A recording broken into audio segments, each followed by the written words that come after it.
Olá, essa aula ela tem o objetivo de trabalhar com você um tema que equivocadamente muita gente acha que só cai para carreiras bancárias, que é atendimento. Na verdade, o atendimento ao cidadão, ao cliente, o atendimento em vendas, inclusive, ele cai para vários concursos de carreiras administrativas. Então fique atento, porque esse tema é um tema que não é padrão, né? Na verdade, não faz parte das matérias básicas, como informática, raciocínio lógico, gramática, mas é um tema que, quando aparece no edital, é a sua vantagem de obter, é a sua possibilidade de obter vantagem competitiva. É a sua possibilidade de ter uma vantagem frente aos outros concorrentes que não estudam essa matéria. Então, hoje, o foco é o atendimento ao cidadão, é o atendimento ao chamado cliente cidadão. O Estado brasileiro, desde os anos 90 do século passado, tem um modelo gerencial de administração. E o que significa isso na prática? Significa que trata o cidadão como também cliente do Estado, que recebe a prestação de serviços. Então é por isso que o atendimento ao cidadão é um elemento fundamental para concurso público. Um pouco diferente de como o atendimento é abordado em carreiras bancárias, que é o atendimento focado exclusivamente em vendas.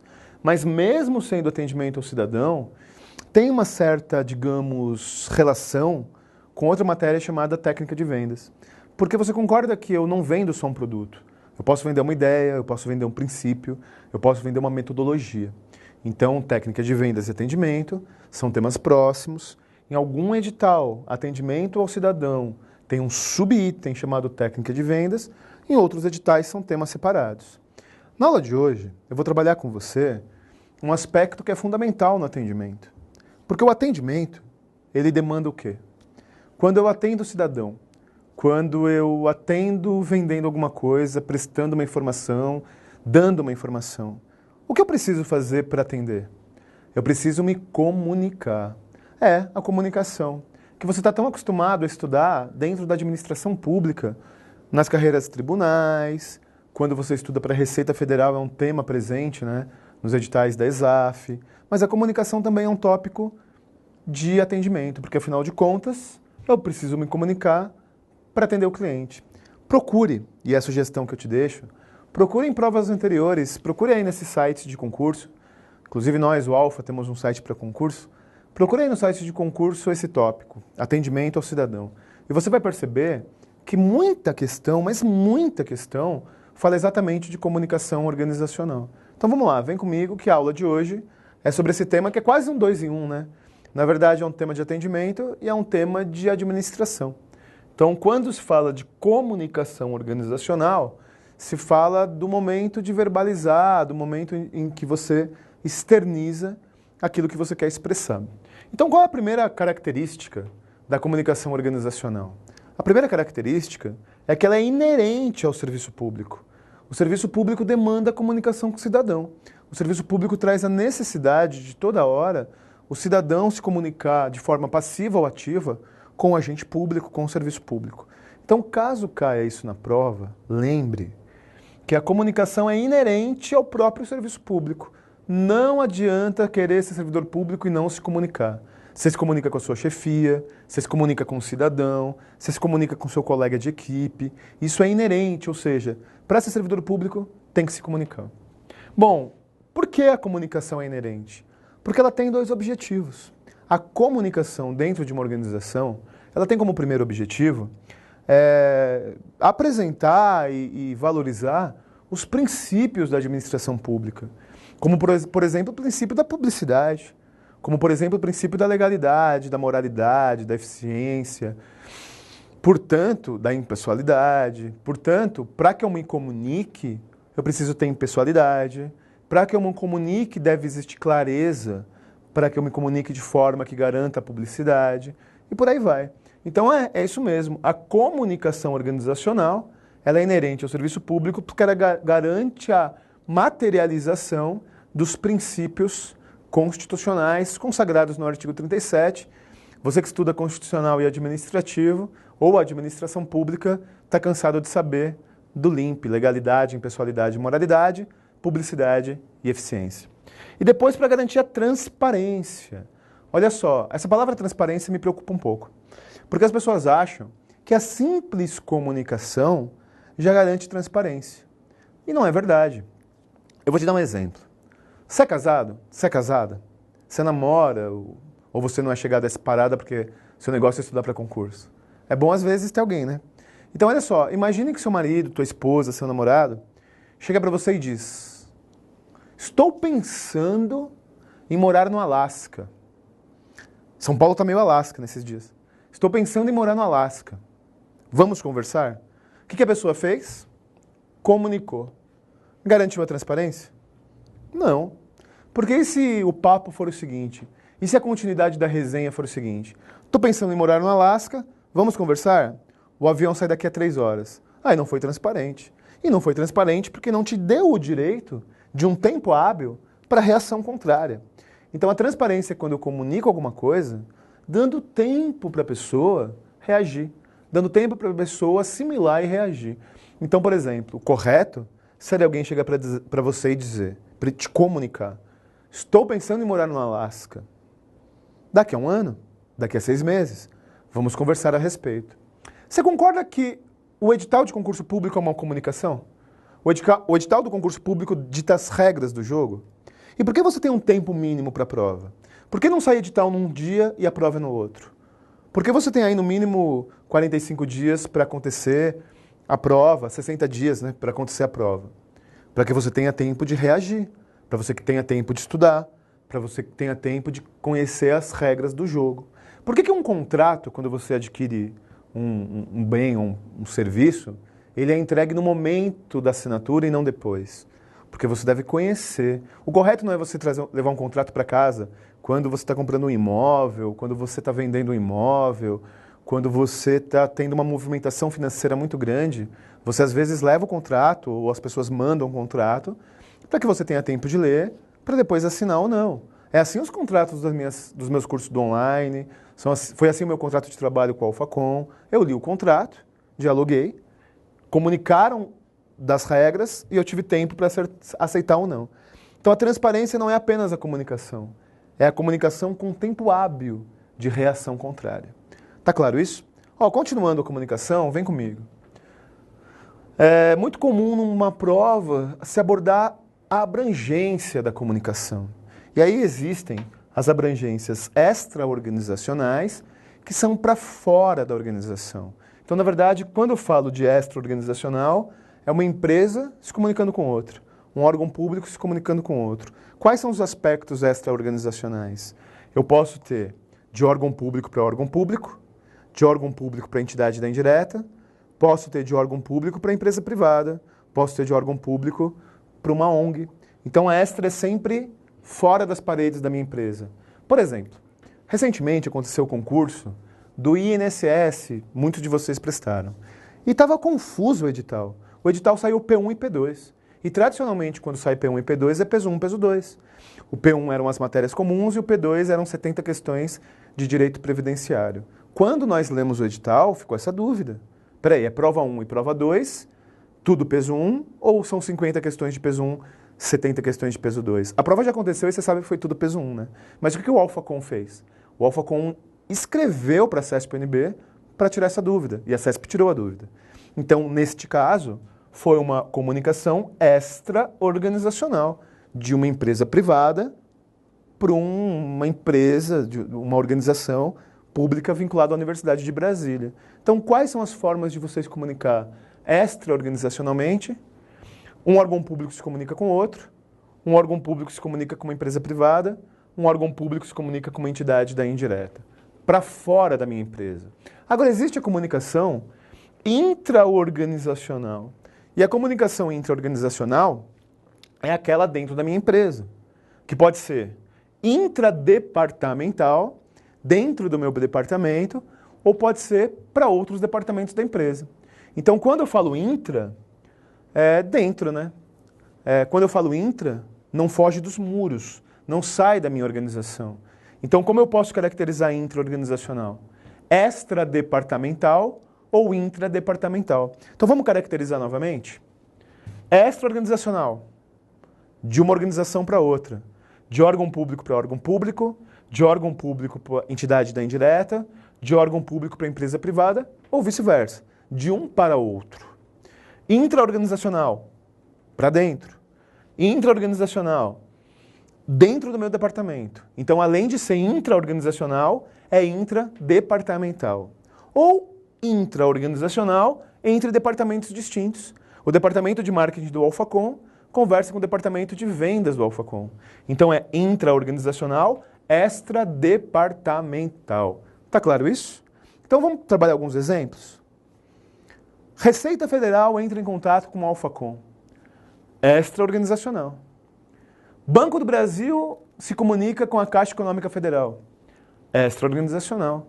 Ministério do Turismo se comunica com o Ministério do Planejamento. Extra-organizacional. Mas quando existe o departamento de marketing do Alpha conversando com o departamento pedagógico do Alpha? Intra-organizacional, extradepartamental.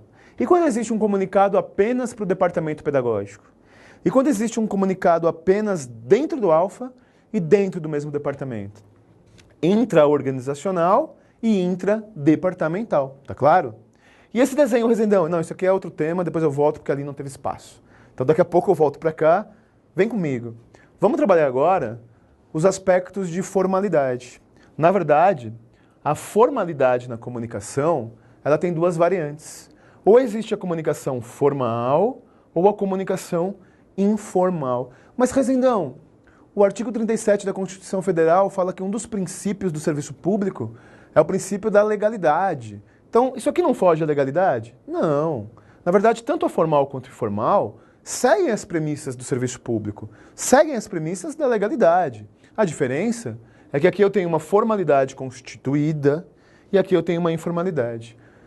A comunicação formal, ela é sempre documental? Ou ela pode ser verbalizada também?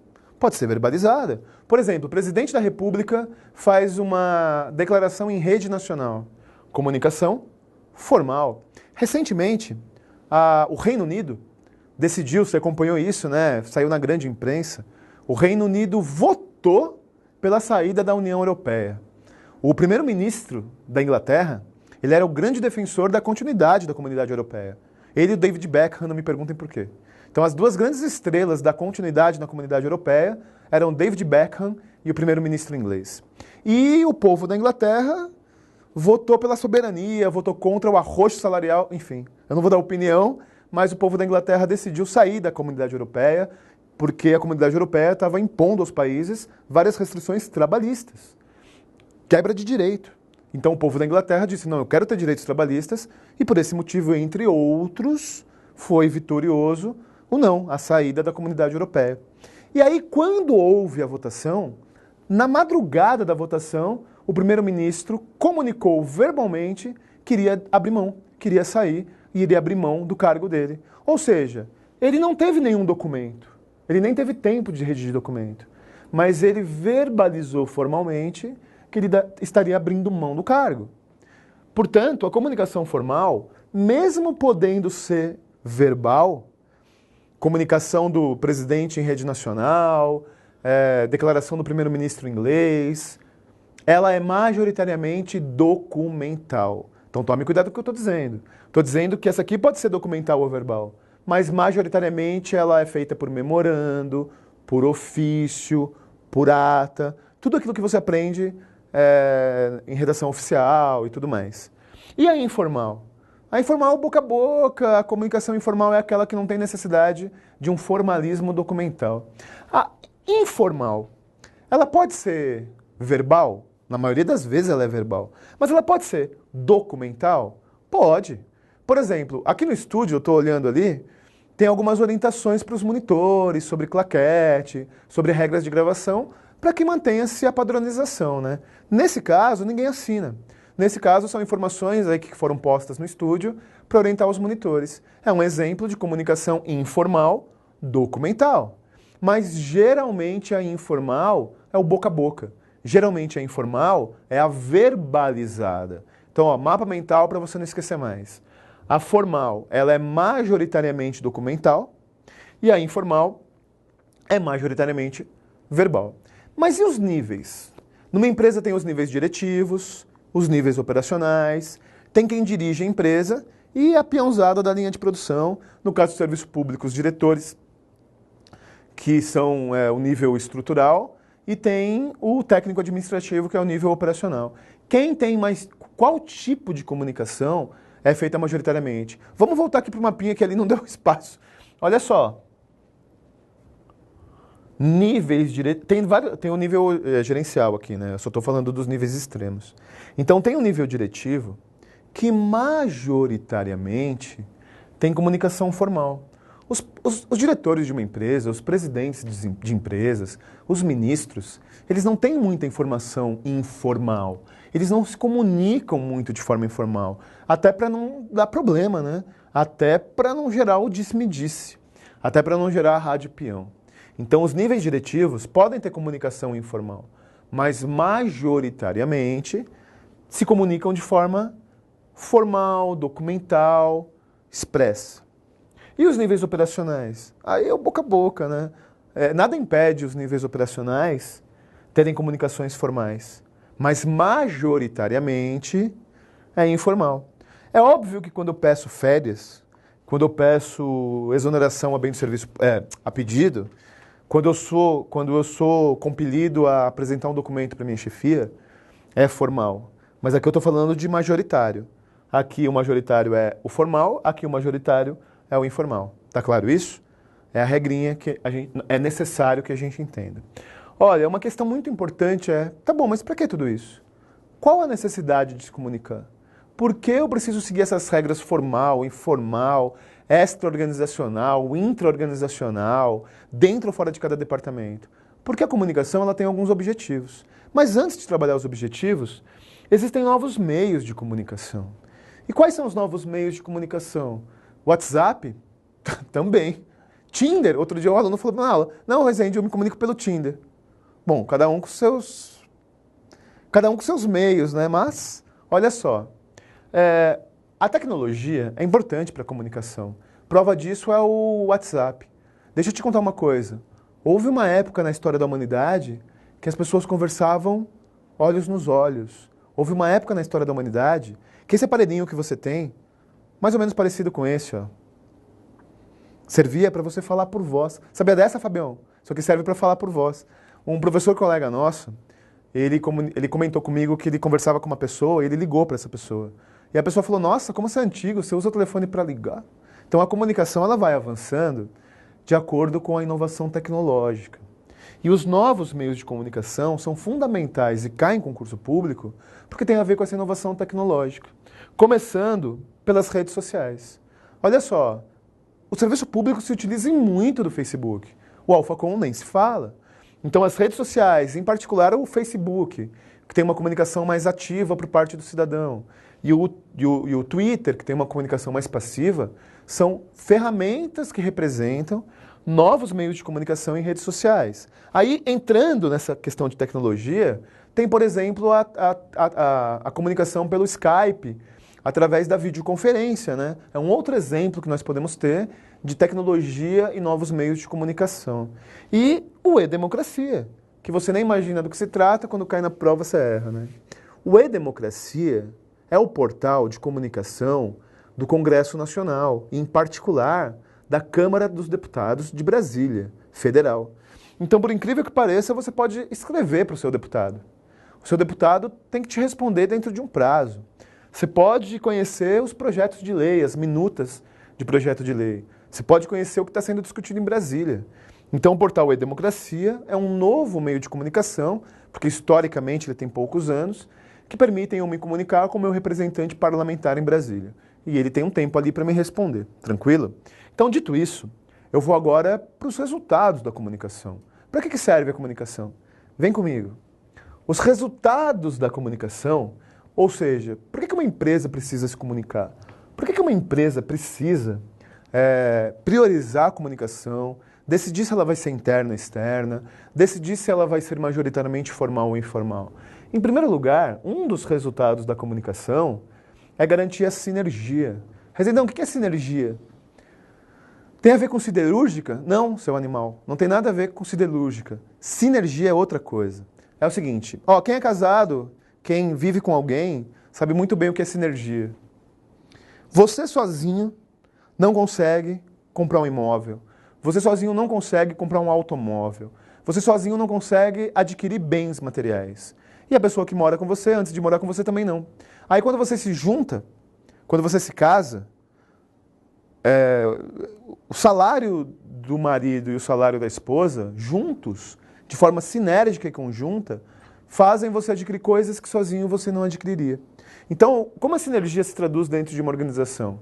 Departamentos isolados não conseguem alcançar objetivos maiores. Departamentos juntos, sinérgicos, conseguem alcançar resultados maiores. E eu consigo isso através da comunicação. O Fabião, o cinegrafista, vai me ajudar aqui. Fábio, para que essa aula se concretize, tem o departamento pedagógico que marca, tem o departamento técnico que você trabalha para gravar, tem a pessoa que cuida da agenda do estúdio, tem a minha comunicação com o Fábio para organizar o momento da aula e o momento da gravação, como que vai rolar. Tem o departamento de edição, obrigado por lembrar, que faz esse vídeo aparecer com essas tardinhas do jeito que você está assistindo. Tem o departamento de comunicação, digamos assim, né, de tecnologia, que sobe para o YouTube. Olha, aqui nós estamos pensando meio na hora, pensando e falando. Então, olha quantos setores são necessários para que você possa assistir esse vídeo. Então, isso é sinergia. A junção de vários elementos isolados para você alcançar resultados que sozinho você não alcançaria. Além da sinergia como resultado da comunicação, existe a tradução. Meu chapa, você já teve aula de professor que parece que ele está falando greco-romano? O cara manja pra caramba.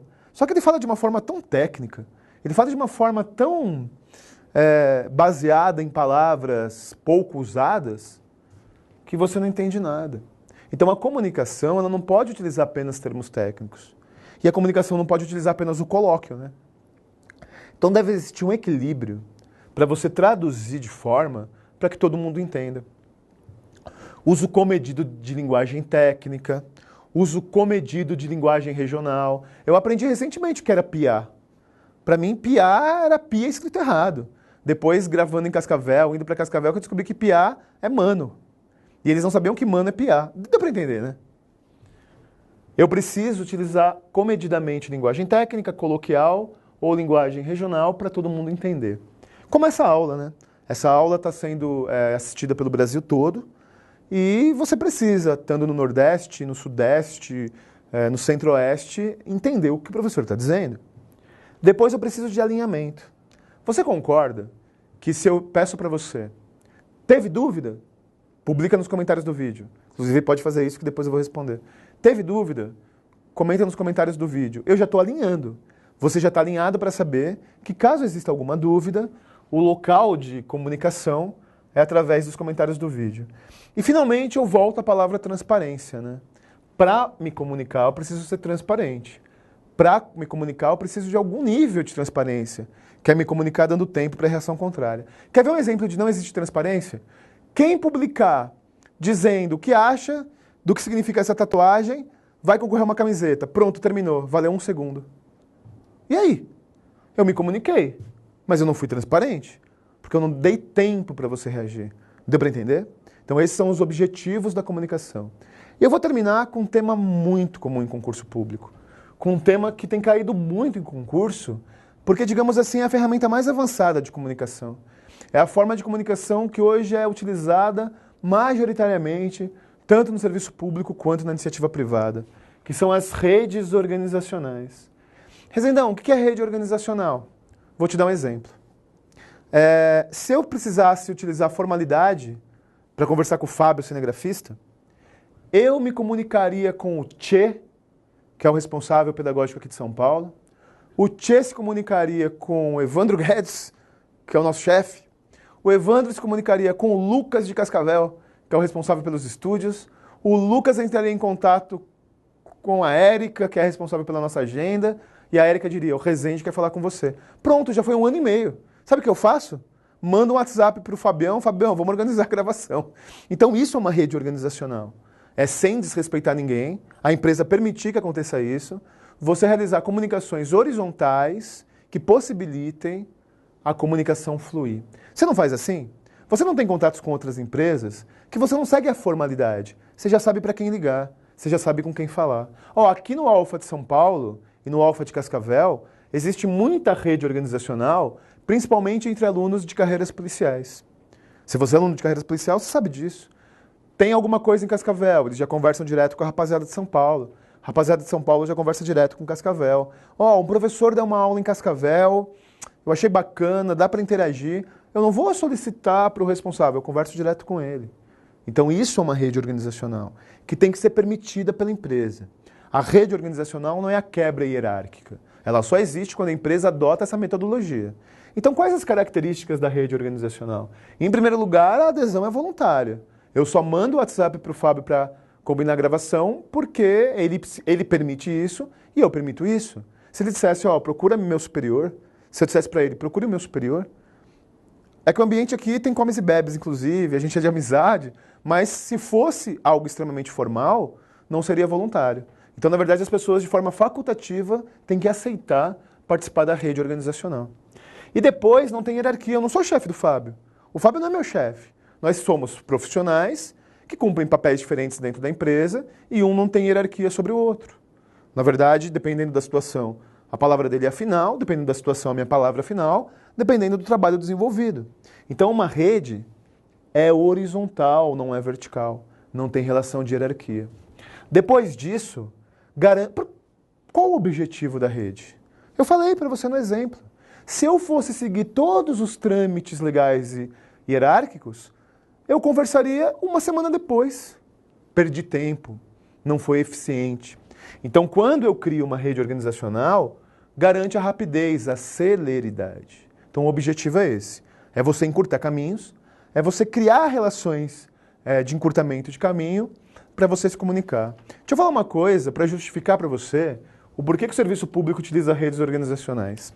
Você que estuda administração pública comigo sabe que dos anos 30 do século passado até o comecinho dos anos 90, o Brasil viveu uma fase administrativa caracterizada por um modelo burocrático de administração. E o modelo burocrático é muito conservador, muito formal. As relações de comunicação seguiam sempre uma regra pré-determinada. Só que nos anos 90 houve uma grande reforma administrativa. O Estado brasileiro passou a ser mais eficaz, mais eficiente, passou a ser mais moderno, passou a ser gerencial com a reforma do Bresser Pereira, que supera o modelo burocrático, introduzindo o modelo gerencial. Então, o modelo gerencial, ele utiliza várias ferramentas da iniciativa privada para aumentar a eficiência, eficácia e efetividade no serviço público, particularmente as redes organizacionais. Por que eu estou dizendo isso para você? Porque caso caia uma questão de atendimento em carreiras administrativas, vinculando as redes organizacionais ao modelo burocrático de administração, introduzido pelo Getúlio Vargas nos anos 30, e que teve quase 60 anos aí de sobrevivência, está errado. Na verdade, as redes organizacionais são ferramentas de comunicação modernas, atuais, que vêm desde os anos 90 do século passado, com o Bresser Pereira introduzindo ferramentas gerenciais de comunicação, administração do Estado brasileiro. Tranquilo? Deixa eu te falar uma coisa. Como que você, na prática, percebe como isso cai na prova? Como você, na prática, percebe como a CESP, a VUNESP, a FCC, a SES Gran Rio abordam, a ISAF abordam o tema? Com questões de provas anteriores. É nesse momento que você tem a percepção de como comunicação formal, informal, redes organizacionais caem na prova. Estou dizendo isso porque a minha sugestão de encerramento dessa aula é você imediatamente após assistir a aula, imediatamente após ver os temas que eu trabalhei com você procurar questões de provas anteriores. Procurando questões de provas anteriores, você materializa tudo isso que eu disse. Porque, afinal de contas, a prática é o critério da verdade, já dizia um velho revolucionário. De nada adianta ficar no blá, blá, blá, se eu não tenho questões para você conferir a veracidade daquilo que foi dito. Então, procure questões de provas anteriores para você perceber como isso cai na prova. Obrigado pela sua atenção, paciência nessa aula. Força e honra, estou com você. Até a próxima. E aí, curtiu o vídeo? Então clica no gostei, deixa o seu comentário, compartilhe com os seus amigos e, claro, não esqueça, inscreva-se no nosso canal. Até mais!